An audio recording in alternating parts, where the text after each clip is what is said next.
Scandale à la Société nationale d'électricité. Une enquête de l'inspection générale des finances a conduit à l'arrestation de 5 directeurs ces dernières heures. Le directeur général sortant, lui, est encore activement recherché. La centrale électorale a lancé une campagne sanitaire dans le cadre d'Octobre Rose pour la sensibilisation contre le cancer du sein, occasion également d'évoquer la participation de tous aux prochaines élections. En séjour en Belgique, la gouverneure de la province du Lualaba noue des partenariats prolifiques. Fifi Masuka, sur instruction du président de la République, s'est concentrée sur le domaine énergétique cette semaine.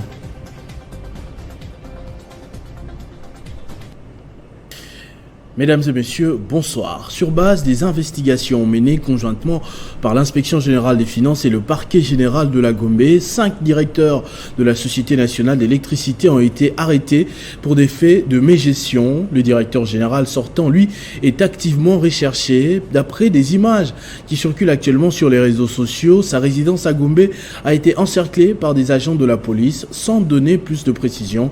Nous reviendrons dans nos prochaines éditions avec plus de détails. Bien que la session ordinaire de septembre soit essentiellement budgétaire, le Sénat intensifie le contrôle parlementaire. Ce mercredi, le ministre d'État en charge de l'entrepreneuriat, petites et moyennes entreprises, Eustache Mouhanzi, était invité à la Chambre haute du Parlement pour répondre à la question orale avec débat lui adressé par la sénatrice Victorine Louessé sur l'opérationnalisation du Fonds de garantie de l'entrepreneuriat au Congo, FOGEC. À travers cet exercice parlementaire, l'auteur de cette question orale et plusieurs sénateurs ayant pris la parole au cours de ce débat général veulent en savoir davantage sur l'opérationnalisation de cette structure mise en place par le gouvernement depuis le mois de mai 2021. Le FOGEC est un établissement public qui a entre autres pour mission de modéliser et collecter les ressources financières au niveau national et international, l'accès de start-up, micro, petites et moyennes entreprises et artisanat congolais au financement de leurs projets par leurs banques, par les banques commerciales et les institutions de microfinance. Qu'avez-vous fait depuis mai 2021 pour que ces fonds promesses du chef de l'État deviennent effectifs et rendent espoir aux Congolais? C'est à toutes ces questions que Eustache Mouhanzi viendra répondre dans les tout prochains jours devant les sénateurs. Il faut noter que les sénateurs ont aussi, au cours de cette même plénière, voté la proposition de loi portant principes fondamentaux relatifs à l'agriculture après approbation du rapport de la commission mixte développement durable, ressources naturelles et tourisme et entités territoriales décentralisées. La proposition de loi portant principes fondamentaux relatifs à l'agriculture est une initiative du président du Sénat, Modeste Batilukwebo. Le texte ainsi voté sera envoyé à l'Assemblée nationale pour une seconde lecture, comme le stipule l'article 135 du règlement intérieur du Sénat. En off, sachez que le bureau du Sénat porte à la connaissance du public que le domaine numérique du Sénat a été piraté ce 26 octobre. Ce piratage a ainsi donné l'accès au compte Twitter certifié du président du Sénat par des cybercriminels. Toutes les mesures nécessaires sont prises pour son rétablissement dans les plus brefs délais d'après le rapporteur du bureau. Les élus ont jugé recevable le rapport du projet de loi portant lutte contre le blanchiment des capitaux, financement du terrorisme et de la prolifération des armes de destruction massive présenté par la Commission économique, financière et contrôle parlementaire. À la suite de cette adoption, les députés bénéficient de 48 heures pour déposer des amendements, tandis que la Commission a 5 jours pour présenter la version finale de ce projet de loi. Après l'adoption des députés nationaux, du rapport du projet de loi portant lutte contre les blanchiments des capitaux, financement du terrorisme et prolifération des armes de destruction massive et la prestation du secrétaire général exécutif de la CNRF auprès du groupe d'action financière à Paris, où il a plaidé la cause de la République démocratique du Congo dans la lutte contre les blanchiments des capitaux. Les fonds monétaires internationaux saluent le travail abattu par la CNRF. Nous avons discuté les plans d'action pour l'amélioration de la CNRF comme institution indépendante, opérationnelle et la lutte contre le blanchissement de l'argent. La CNRF entend poursuivre sa campagne de vulgarisation pour que la République démocratique du Congo soit en conformité avec les standards internationaux, selon les orientations du chef de l'État. Parmi les enrichissements apportés par la commission ECOFIN à l'Assemblée nationale figurent les sanctions financières ciblées telles que les mesures conservatoires des gels des avoirs et interdiction des mises à disposition de ces fonds. Et dans la présentation de son rapport, le président de la commission ECOFIN de l'Assemblée nationale a reconnu la complexité de la matière, a salué la collaboration et les apports de la commission politique, administrative et juridique et de la commission défense et sécurité, ainsi que des dispositions tirées des recommandations du groupe d'action financière, des résolutions du Conseil de sécurité des Nations Unies, ainsi que l'apport des experts de la cellule des renseignements financiers du ministère des Finances et de la Banque centrale. Je suis en bonne santé, j'ai ma carte, j'ai voté. Message lancé par la CENI à l'occasion du mois d'octobre pour une bonne participation aux prochaines élections. La centrale électorale a organisé une journée de sensibilisation contre le cancer du sein. La Commission électorale nationale indépendante s'est engagée à plaider auprès du gouvernement congolais afin que Octobre Rose soit un événement national. C'était au cours d'une activité organisée ce mercredi en marge du mois dédié à la lutte contre les cancers du sein dans le monde. Occasion pour le deuxième vice-président de la centrale électorale de rappeler que cette maladie peut être détectée par les femmes elles-mêmes dans sa phase préliminaire. Ce personnel féminin est résolument engagé à fournir à la CENI des services de qualité. Nous sommes en pleine sensibilisation sur l'identification et l'enrôlement des électeurs. Nous n'allons pas le faire avec des femmes qui ont des cancers à un niveau le plus élevé. Donc nous voulons vraiment vivement que toutes les femmes, tout le personnel de sexe féminin soient en très bonne santé pour offrir de bons services à la centrale électorale.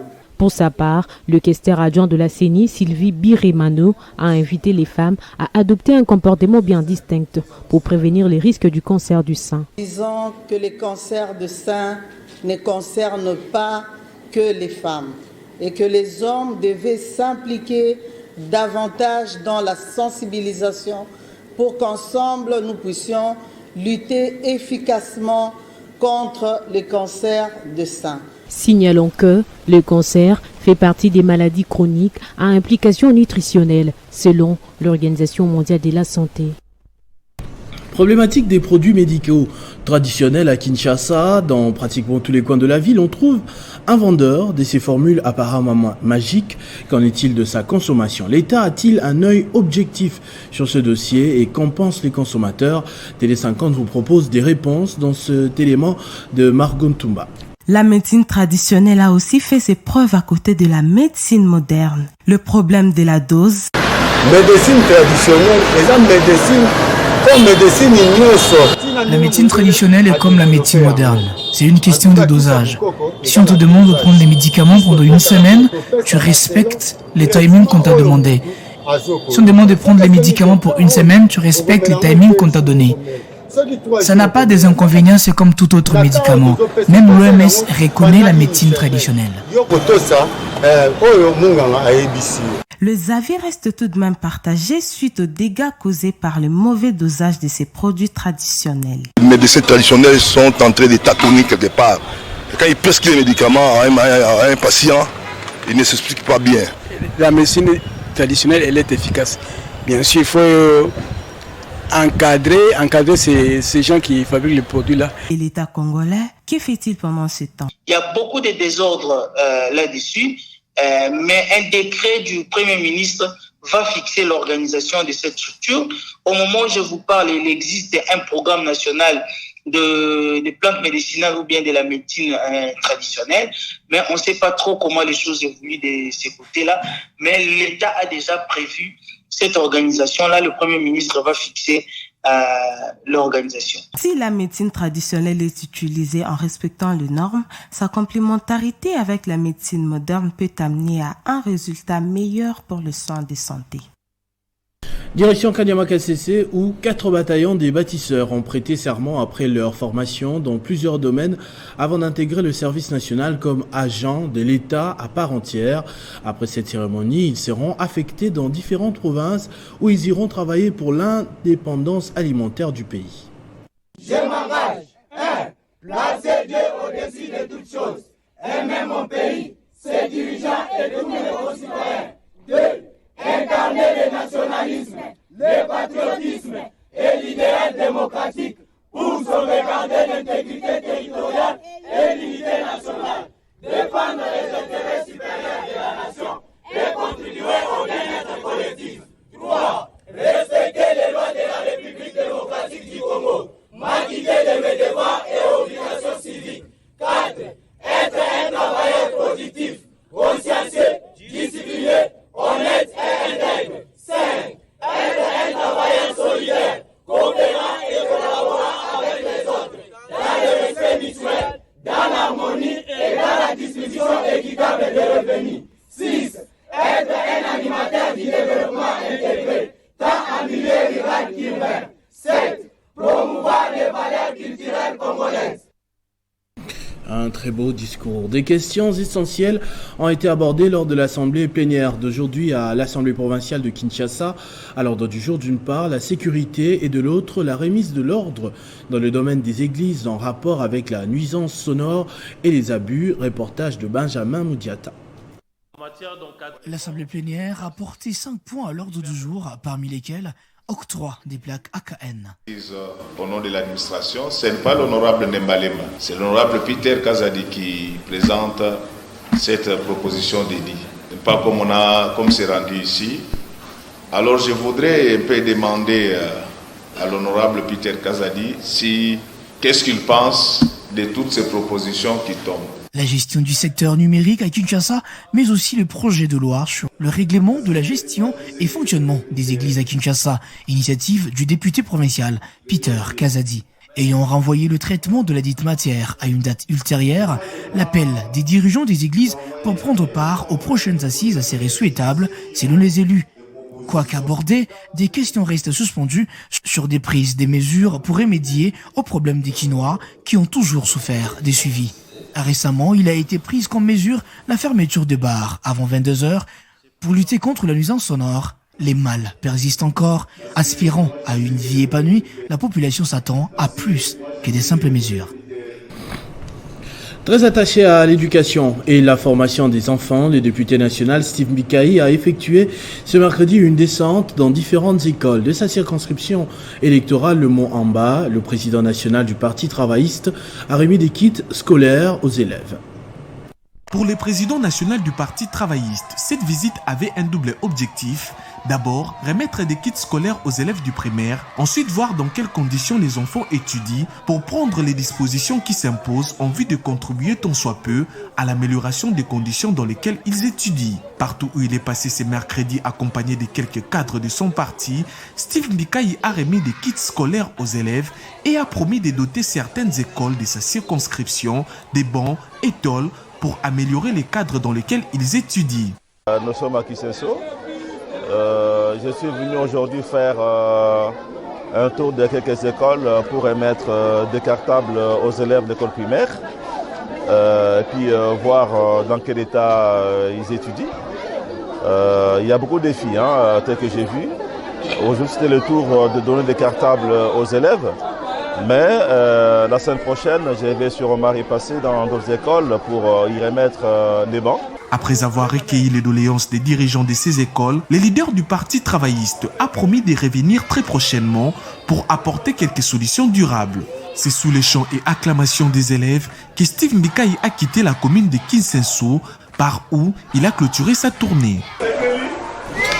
La députée provinciale Régine Kinguzawata a eu un week-end chargé avec 2 activités de terrain. Avec sa politique de proximité, cet élu de Mongafula a visité la route de Bianda en construction d'une distance de 2 km reliant l'avenue Bypass à la mission Kimwenza dans la commune de Mongafula. Pour la petite histoire, cette route est parmi les 5 artères dont les travaux ont commencé, les 5 en même temps, mais ont été suspendus. Mais grâce aux efforts et pressions de cette dame des fers de Mongafula, soutenue notamment par les notables du quartier, alors qu'ailleurs les travaux sont toujours suspendus, Bianda est en train de porter sa plus belle robe et les travaux avancent à pas des géants à la grande satisfaction de la population. Nous avons travaillé avec ce couple et aujourd'hui la route est là. Il n'est pas encore terminé, mais déjà on a vu, les travaux sont bien avancés et c'est des travaux de qualité. Nous sommes là aujourd'hui et là elle a décidé de visiter la route, c'est parce que elle connaît les efforts qu'elle a fait, pas elle seule, avec la communauté, et surtout ses soutiens, c'était vraiment incalculable. Voilà pourquoi la députée Régine Kinguzawata et la population de Mongafula remercient le chef de l'État pour la construction de plusieurs routes, notamment Zamba Telecom, Kindele, qui mènent jusqu'à Kimwenza dans cette commune longtemps négligée et enclavée. Régine Kinguzawata en a profité pour inviter le président de la République à venir visiter ces chantiers et les quartiers Kindele et Tchad, menacés par une cinquantaine de têtes d'érosion. La députée provinciale Régine Kinguzawata a bouclé ses activités de la semaine par une rencontre avec les mamans catholiques de la mission Kimwenza qui l'ont invitée à une communion familiale. Ceci entre dans le cadre du pacte que cet élu de Mongafula a signé avec toutes les mamans catholiques de sa circonscription électorale.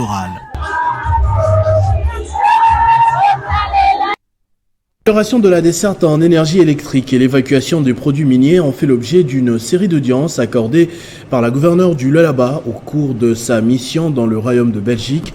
Sur recommandation du président de la République, l'exécutif provincial ne faiblit pas dans la mobilisation des partenaires nationaux et internationaux pour moderniser les voies d'écoulement des produits miniers.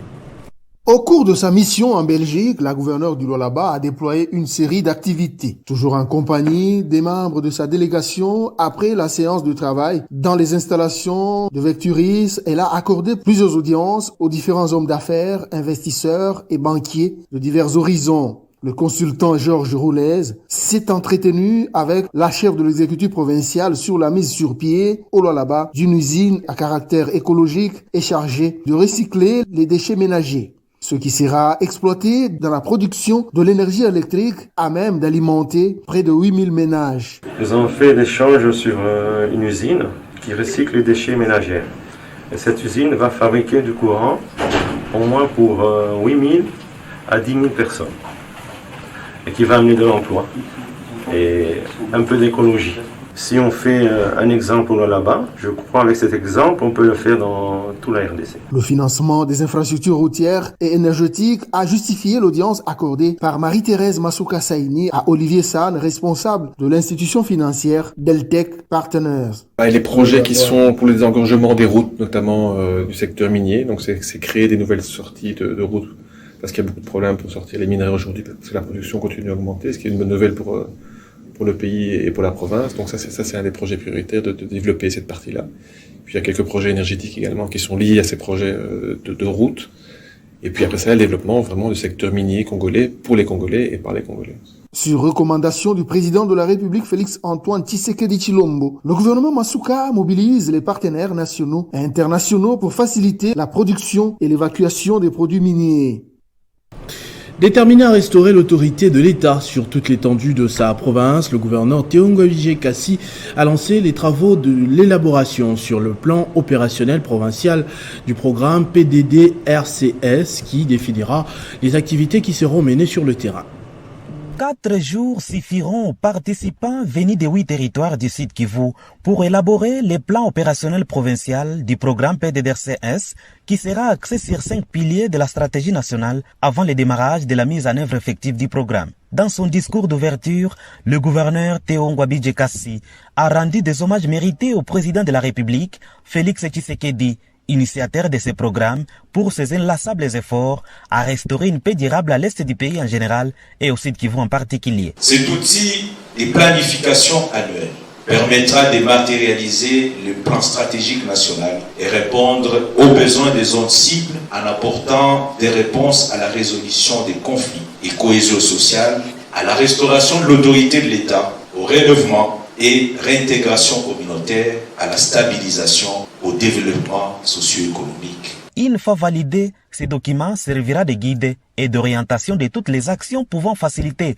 la mise en œuvre effective du programme au niveau de toutes les entités. Ce plan opérationnel provincial portera sur les activités concrètes à exécuter.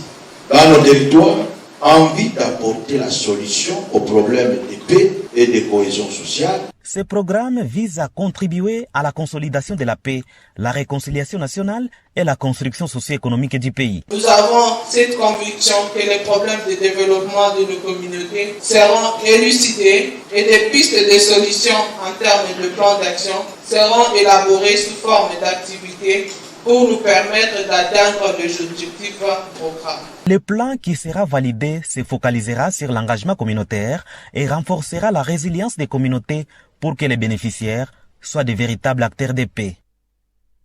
Retour à Kindu du gouverneur ad intérim Afani Idrissa Mangala. Ce mardi, dans son message adressé à la population, l'exécutif provincial annonce un début imminent des travaux de réhabilitation des différents tronçons des routes. À son atterrissage à l'aéroport de Kindu, Afani Idrissa Mangala a été accueilli par une marraine humaine constituée d'abord de son épouse, puis des membres du Conseil provincial de sécurité, les membres de son gouvernement, quelques responsables de l'administration publique en province, les cadres et militants, des partis politiques membres de l'Union sacrée de la nation, ainsi que les mouvements associatifs. Devant des milliers de Kindusiens venus de tous les 4 coins de la ville, Afani Idrissa Mangala a tout d'abord réitéré son engagement de mettre dans l'avant-plan de sa gestion l'intérêt supérieur du Maniema, et ce, avant d'inviter celle-ci à bannir les tribalismes. Le gouverneur Aïe du Maniema a ensuite révélé à sa population que le chef de l'État, Félix Antoine Tshisekedi Tshilombo, vient de décider de financer la réhabilitation de plus de 650 km de route à terre battue du corridor centre-sud de la province.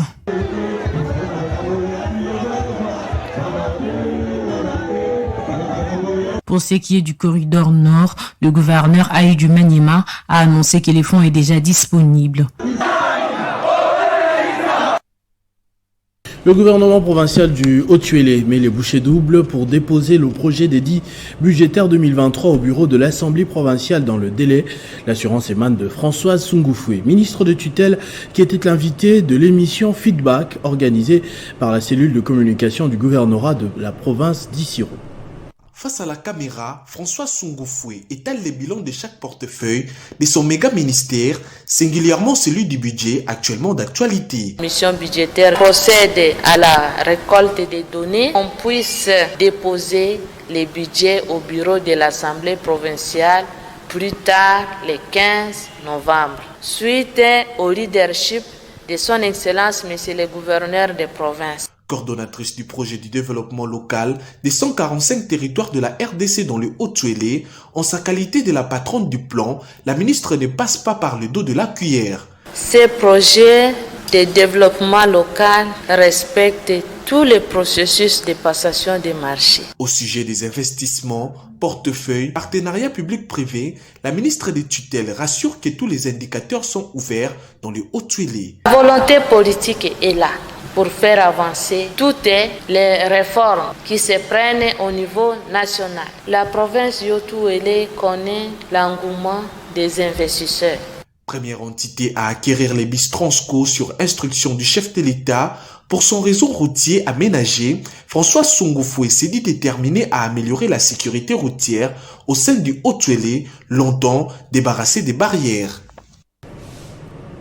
Le ministère des Mines, en partenariat avec l'Organisation internationale de travail, était en atelier ce mercredi 26 octobre à Kinshasa. Cette activité était essentiellement axée aux problèmes des enfants qui travaillent dans les sites miniers de la République. C'est dans la salle des conférences du ministère des Affaires étrangères que s'est tenu l'atelier de l'Assemblée plénière de l'assistement et validation du système de suivi et de rémédiation du travail et des enfants dans les mines. Devant les représentants de la ministre des Mines et de la directrice des pays OIT et les membres du ministère des Mines, qui est Jacques Ramazani, secrétaire général au ministère des Mines et président en exercice du Systéma, est revenu sur les points essentiels de cet atelier. Nous nous sommes tous rendus compte que l'Assemblée plénière de ce jour a permis aux membres de la Systéma de procéder à une auto-évaluation sans complaisance des activités de cette structure. Cet exercice a valu son pesant d'or, en ce sens qu'il a permis à tous et à chacun d'intérioriser les exigences des missions assignées à la Systéma et à baliser pour l'avenir des orientations devant la conduire à l'atteinte de ces objectifs, tels que déclinés dans la stratégie nationale sectorielle de lutte contre le travail des enfants dans les mines artisanales et les sites miniers artisanaux. Juste après sa prise de parole, les orateurs programmés ont fait les tours du perchoir pour présenter chacun leur exposé, suivi de la présentation de l'outil de la politique nationale du pays qui orientera les activités du gouvernement et de ses partenaires dans la lutte contre le travail des enfants dans les mines. Cette assemblée a pour objectif 0 enfant dans les mines artisanales à l'horizon 2025.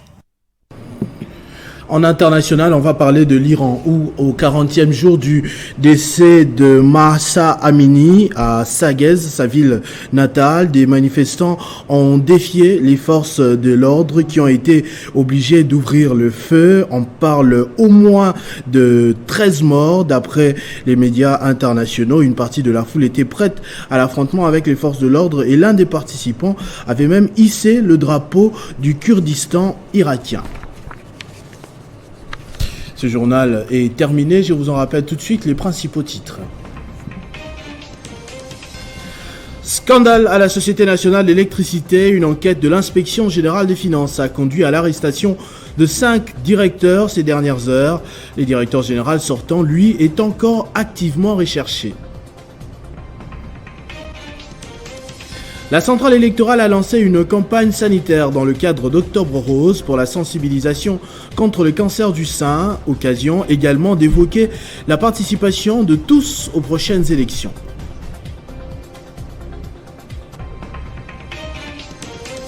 En séjour en Belgique, la gouverneure de la province du Lualaba noue des partenariats prolifiques. Fifi Masuka, sur instruction du président de la République, s'est concentrée sur le domaine énergétique cette semaine. À tous et à toutes, merci de votre attention soutenue. Restez fidèles au programme de votre chaîne Télé 50. Vivez heureux, vivez 100 ans, mesdames et messieurs.